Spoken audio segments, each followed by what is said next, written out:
دوسرا اصول، مرد کی ذمہ داری یہ ہے کہ وہ گھر کے معاملات میں خرچ کرتے وقت کانسیپٹ یہ رکھے عبادت ہے، بہت بڑا اجر ہے، احسان نہیں.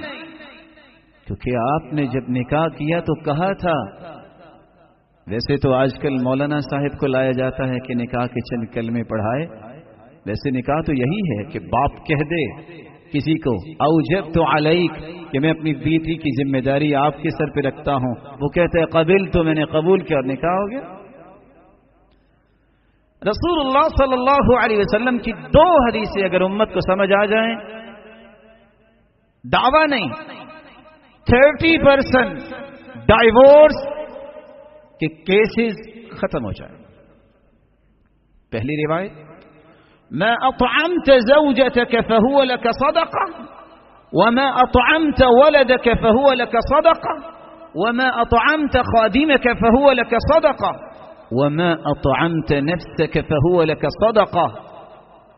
تم جو اپنی اہلیہ کی جائز ضرورت کے لیے خرچ کرتے ہو، جو تم بچوں کی پرورش پہ خرچ کرتے ہو، بھلے وہ لالی پاپ سے لے کے اس کو گاڑی لے کر دیتے ہو کہ میرا بیٹا پڑھے گا، تم اپنے خادم کی تنخواہ اور مشاہرے پہ خرچ کرتے ہو، یا اپنے اوپر خرچ کرتے ہو کہ اللہ میں یہ کھانا اس لیے کھا رہا ہوں طاقت ملے گی دین کی اور خدمت کروں گا، مسلمانوں کے لیے اور خیر خواہی کے پہلو پیش کروں گا. ان 4 مدات میں ملینز اور بلینز آپ نے خرچ کیے. قیامت کے دن جب یہ رجسٹر کھلیں گے، حدیث میں آتا ہے 99 رجسٹر انسان کے حسابات کے کھلیں گے، ان رجسٹروں میں یہ بھی لکھا ہوگا کہ ان 4 مدات میں جو بلینز خرچ ہوئے ہیں اس سارے کا سارا صدقہ لکھا ہوگا. اور دوسری روایت صحیح مسلم کی روایت ہے. آج ہمارے پاس سوالات آتے ہیں، فتویٰ آتا ہے، کیا کریں؟ وجہ کیا ہے؟ بس یہ کیا کریں، گھر کے اخراجات ہی پورا نہیں کرتا. رسول اللہ صلی اللہ علیہ وسلم نے فرمایا، دینار انفقته فی سبیل اللہ ودینار تصدقت به علی مسکین ودینار انفقته فی رقبہ ودینار انفقته علی اہلک. 4 دیناروں کا تذکرہ کیا. ایک اللہ کی راہ میں تم دینار دیتے ہو، ایک مسکین پہ خرچ کرتے ہو، ایک گردن آزاد کرنے کے لیے خرچ کرتے ہو. بھلا یہ چھوٹے پرپس ہے؟ مسکین پہ خرچ کرو گے دل نرم ہوگا، قیامت کو یتیم کی کفارت کرنے والا اللہ کے رسول کے ساتھ اس طرح ہوگا. گردن آزاد کرنا کوئی معمولی کام ہے، اللہ کی راہ میں دینا کوئی معمولی کام ہے. اور چوتھا دینار بیوی پہ خرچ کرنا. حدیث کیا کہتی ہے؟ اعظم اجرا الذي انفقته على اهلك. جب قیامت کے دن ان 4 دینار کا فائدہ نتیجہ سامنے آئے گا تو سب سے زیادہ اجر اس دینار کا لکھا ہوگا جو تم نے اپنی بیوی پہ خرچ کیا. اگر یہ 2 حدیثیں مسلمان مردوں کو یاد ہو جائے تو ان کے گھروں میں بہت سارا سکون اور خوشی جمع ہو سکتی ہے. اس کے مقابلے میں عورت کو کیا کرنا چاہیے؟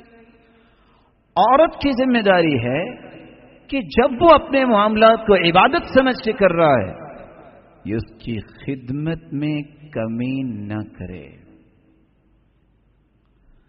رسول اللہ صلی اللہ علیہ وسلم کے پاس حسین ابن محسن کی پھپھو تشریف لاتی ہیں اور آ کے سوالات کرتی ہیں. آپ صلی اللہ علیہ وسلم نے سوال کیا، اذات زوج انت؟ شادی شدہ ہو؟ قالت نعم، جی ہاں. قال این انت منہ؟ اپنے خامن کی خدمت کیسے کرتی ہو؟ تو صحابیوں نے جواب دیا، ما آلوہ الا ما عجزت عنہ، میں نے آج تک اس کی خدمت میں کمی نہیں کی. میں عاجز تو آ جاتی ہوں لیکن خدمت میں کبھی کمی نہیں کرتی. کائنات میں سب سے مہنگی بیٹی سیدہ فاطمہ رضی اللہ عنہا وارضاہا، اللہ کے رسول نے زندگی کے کس طرح ایٹیکیٹس اور مینر سکھائے جب وہ سیدنا علی رضی اللہ تعالی عنہ کے پاس گئی، شادی ہوئی، تو کیا کہتی ہیں؟ راوی کہتے ہیں فجرت بالرحى. میں اس حدیث کو مکمل کر کے بات کو ختم کرنا چاہوں گا. آٹا پیسنے کے لیے چکی خود چلاتے ہیں، حتی اثرت بیدہا، حتی کہ ہاتھوں پہ نشان بن گئے. آج کیا ہوتا ہے؟ فلاں کے ابا آج آٹا نہیں ہے، ایک کی بجائے 10 بوریاں گھر میں آ جاتی ہیں، پھر بھی نہ شکری ہوتی ہے. واستقت بالقرب، گھر میں پانی کا بندوبست نہیں، مشکیزہ اٹھاتی، چشمے سے پانی بھرتی، اپنی کمر پہ اپنے کندھے پہ اٹھا کے لاتی، حتی اثرت بنحرها، کندھے پہ نشان بن گئے. آج اللہ تعالیٰ کی نعمتیں دیکھیے، جس گھر میں جس کمرے میں جائیے ہاٹ اینڈ کولڈ، دو سسٹم، پھر بھی اللہ کا شکر نہیں. وقمنت البیت، گھر کی صفائی خود کرتی، حتی غبرت ثيابها، لباس گرد آلود ہو جاتا. وأوقدت القدر، ہنڈیا خود پکاتی، حتی دکنت ثيابها، اس وقت تو یہ گیس، یہ اوون اور نہ جانے کیا کیا سلسلے آ گئے نہیں تھے. کس طرح وہ پکاتی ہوں گی؟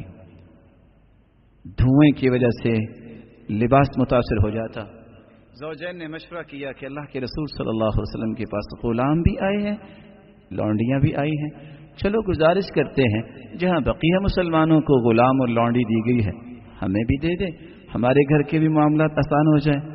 سیدہ عائشہ طاہرہ مطہرہ رضی اللہ عنہا کے پاس پہنچے.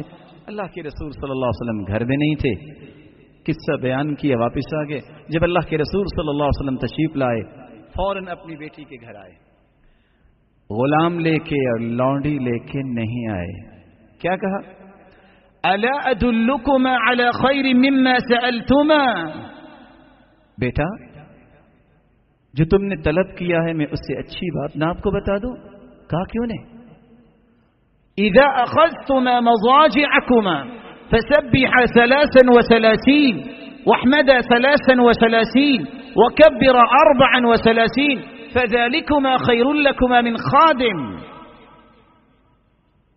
جب کام کر کے تھک جاؤ، بستر کی طرف جاؤ تو 33 مرتبہ سبحان اللہ کہہ دینا، 33 مرتبہ الحمدللہ کہہ دینا، 34 مرتبہ اللہ اکبر کہہ دینا.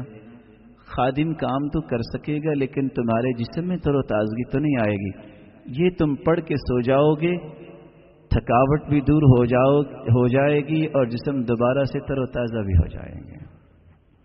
اور اس کا ایک اور فائدہ جو دوسری حدیث میں ہے، من سبح اللہ 33 وحمد اللہ 33 وکبر اللہ 33، جو 33 مرتبہ سبحان اللہ کہتا ہے، 33 مرتبہ الحمدللہ کہتا ہے، 33 مرتبہ اللہ اکبر کہتا ہے اور 100 کا عدد پورا کرنے کے لیے یہ کلمات کہتا ہے، لا الہ الا اللہ وحدہ لا شریک لہ لہ الملک ولہ الحمد وہو علی کل شیء قدیر، 100 پورا ہو جاتا ہے.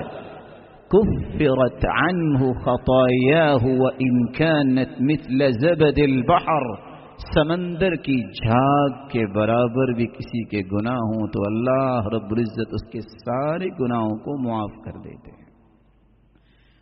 لیکن یہ کب سکون اور خوشی ملے گی؟ جب یہ خامن کی خدمت کرے گی. اگر وہ کہے پانی لے آؤ اور آگے سے کہے آپ کو زیادہ چوہدری تو نہیں ہے، میں بھی تو فلاں چوہدری کی بیٹی ہوں، پکڑ لو یہ سامنے پڑا ہے، کیسے سکون آئے گا؟ بصیرت نہیں، حکمت نہیں، کبھی سکون نہیں آتا. میں ایک مثال دے کے بات کو ختم کرتا ہوں.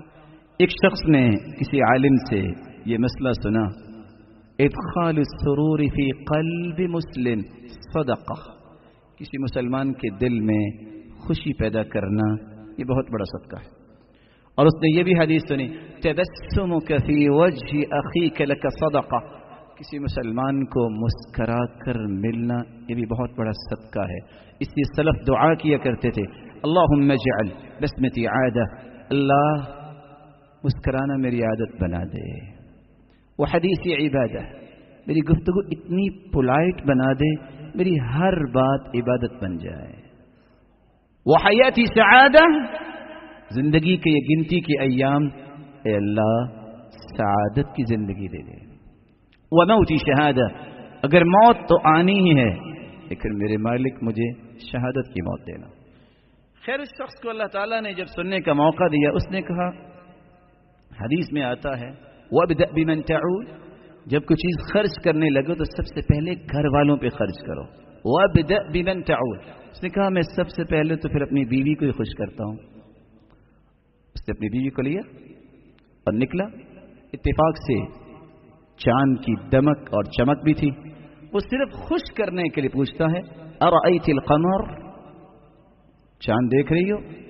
قالت نعم، جی ہاں، ما احلاها، کیا ہی چاند کی رونق اور دمک ہے۔ سوال بھی اچھا، جواب بھی اچھا۔ اب وہ اصل بات، خامن نے صرف اس کو خوش کرنے کے لیے کہ صدقہ بن جائے کیا کہا؟ انت احلا من القمر، جس چاند کو تم بہت خوبصورت کہہ رہی ہو اللہ نے تمہیں اس سے بھی اچھا بنایا ہے۔ صالحہ اور نیک عورت اس نے کہا لا بل انت، نہیں بلکہ آپ چاند سے اچھے ہیں۔ اس نے بھی صدقہ کیا، اس نے بھی صدقہ کیا۔ اب یہ قصہ کسی ایسے جو ہے وہ جوڑے کے پاس پہنچا، خامن کی خواہش کہ میں بھی صدقہ کرتا ہوں۔ اس نے اپنی بیوی کو لیا اور نکل کے کہتا ہے ارأیت القمر، چاند دیکھ رہی ہو؟ وہ چلتی چلتی رک گئی، کہتی ہے تظننی عمیاء، تم مجھے اندھا سمجھ رہے ہو؟ کہاں سے خوشی آئے گی، کہاں سے سکون آئے گا؟ اس لیے ہم اسی سے اپنی بات کو انشاءاللہ لنچ کے بعد شروع کریں گے۔ حکمت اور بصیرت یہ انسان کو خوشی اور سکون دیتا ہے۔ میرے اللہ رب العزت سے دعا ہے مالک الملک جو گھر بن چکے ہیں ان گھروں میں خوشیاں اور سکون پیدا فرما، جو بننے والے ہیں ان کے گھروں کو ان خوبصورت بنیادوں پہ قائم فرما کہ وہ زندگی کے آخری رمق تک اللہ کی رضا پہ بھی راضی رہیں اور اللہ تیری رحمت کی برکھا بھی برستی رہے۔ وآخر دعوانا ان الحمد للہ رب العالمین۔